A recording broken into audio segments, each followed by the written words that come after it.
Hello, कैसे आप लोग हो? उम्मीद आप लोग बढ़िया होंगे और आशा करता हूँ आप लोग लगातार पढ़ाई कर रहे होंगे।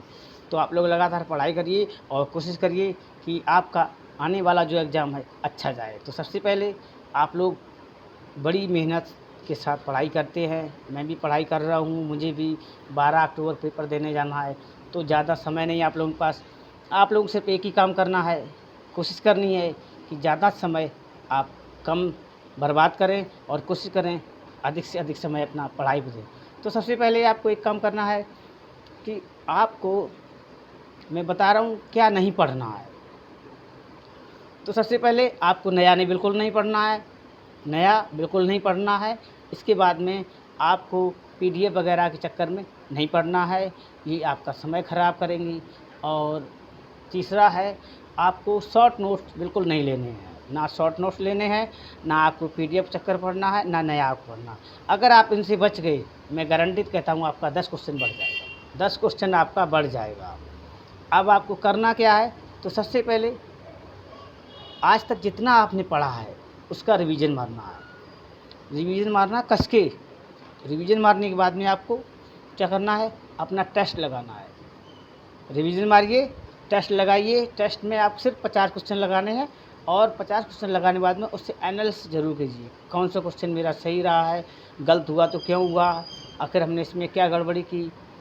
सिक्योर वाला क्वेश्चन देखिए, 50-50 वाला देखिए, तुक्का वाला देखिए, यदि कहाँ गलती रही जो मेरा क्वेश्चन सही नहीं हुआ। और दूसरी बात, आपको ये ज़रूर देखना है कि आपने जो क्वेश्चन लगाया है आखिर ये गलती क्यों हुई है, क्या मेरे माइंड में चल रहा था जो मेरा क्वेश्चन ये हमें आता हुआ हमारा गलत हो गया, ये देखना है।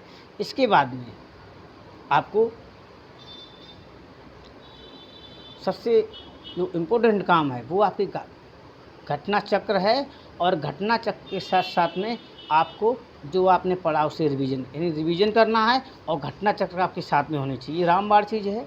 तीसरी बात मैं आपको बता रहा हूँ कि आपको करंट अफेयर्स पे विशेष ध्यान देना है।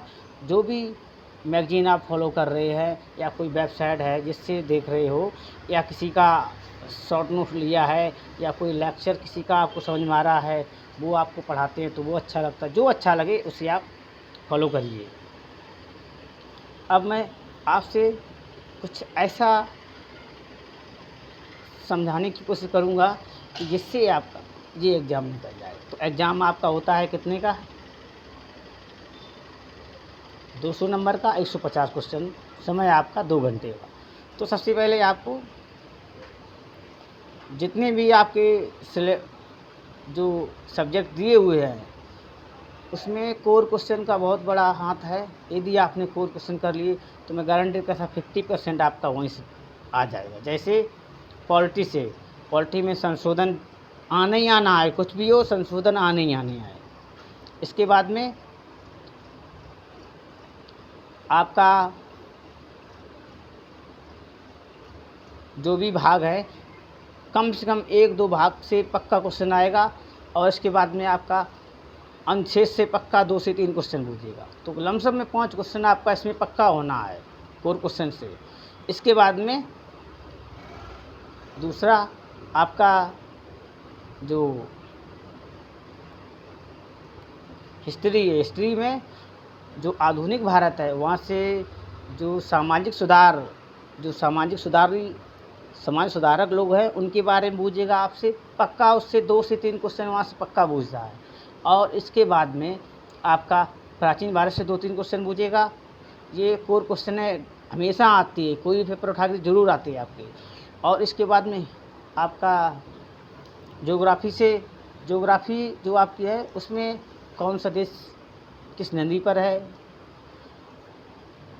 कौन सा ज्वालामुखी कहाँ है, आपका पर्वत कहाँ है, कौन सी नदी किस किस देश से होके आती है, मकर रेखा किस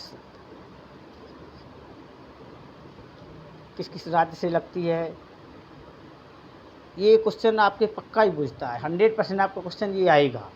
आपका 100% 5 क्वेश्चन कोर क्वेश्चन का ज़रूर आएगा। 5 क्वेश्चन ऐसे हैं जो हर साल पूछे जाते हैं। 15 और 5 आपका हो गया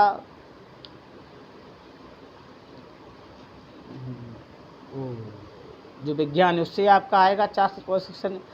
जैसे आप जानते ही उसमें 2-3 क्वेश्चन ज़रूर आते हैं कि चावल की भूसी से कौन सा रोग होता है, ये आपसे पूछते ही हैं। तुलसी में कौन सा विटामिन होता है, ये पूछते हैं। और आपसे ये पूछ लेते हैं कि जो हमारा विटामिन है, तो विटामिन ए किस में पाया जाता है, किस में कम पाया जाता है विटामिन से। तो ऐसे क्वेश्चन आपका रक्त से पूछ लेते हैं। तो ऐसे क्वेश्चन आपके 5-5 क्वेश्चन सभी सिक्योर क्वेश्चन मिलेंगे। अगर 5-5 आप तैयार कर लो फिर भी आपका 25 से 30 क्वेश्चन यहाँ से तैयार हो जाएगा। ऐसे मान लो आपका बहुत बड़ा कोर क्वेश्चन सपोर्ट करेंगे। तो प्लीज़ आप इतना करिए, 100% आपको सफलता मिलेगी। तो मिलते हैं अगले वीडियो में, पढ़ते रहिए, मुस्कुराते रहिए। धन्यवाद।